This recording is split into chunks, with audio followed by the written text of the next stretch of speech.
ఈ మందసాన్ని ఏం చేస్తారంటే, ఈ శత్రువులైన ఫిలిస్తీన్లు ఎలాగా దేవుని హస్తం మా మీద బహుభారముగా ఉన్నది, మా దేవత మీద ఉన్నది, మా జనుల మీద ఉన్నది, ఈ సర్దారుల మీద ఉన్నది, ఏం చేయాలని ఆలోచన చేసి ఒక బండిని కట్టి ఆ బండికి 2 ఎడ్లు కట్టేసి ఆ మందసాన్ని ఎత్తి ఏమండి పంపిస్తారు. ఇది బెత్షెమెషు ఆ పురము నుండి వెళ్ళిపోతే దేవుని యొక్క భారము, ఈ దేవుడే మమ్మల్ని మొత్తాడని మేము నమ్ముతామనగానే ఆ పురద్వారము నుండి వెళ్ళిపోద్దండి.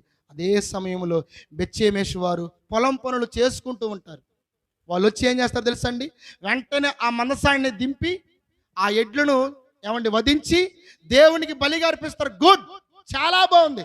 వాళ్ళు చేసింది ఏంటో తెలుసా, బ్యాడ్ ఏంటో తెలుసా, మందసాన్ని తెరిచి ఏం చేశారు, చూశారు. ఏమండి, ఎందుకు తెరిచి చూశారో తెలుసా, అరే ఇది ఇశ్రాయేలుల చేతిలో నుండి ఫిలిస్తీన్లు పట్టుకొని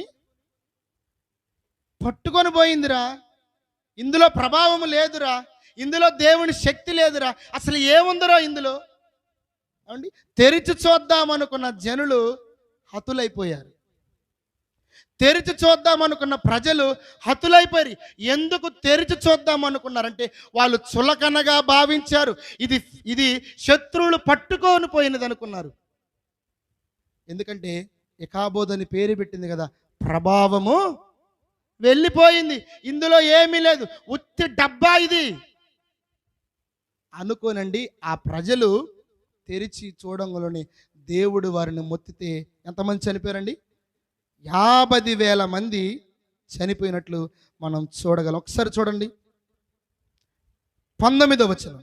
బెత్షెమెషు వారు యెహోవా మందసమును తెరిచి చూడగా దేవుడు వారిని హతము చేసి ఆ జనులలో 50,070 మందిని మొత్తెను.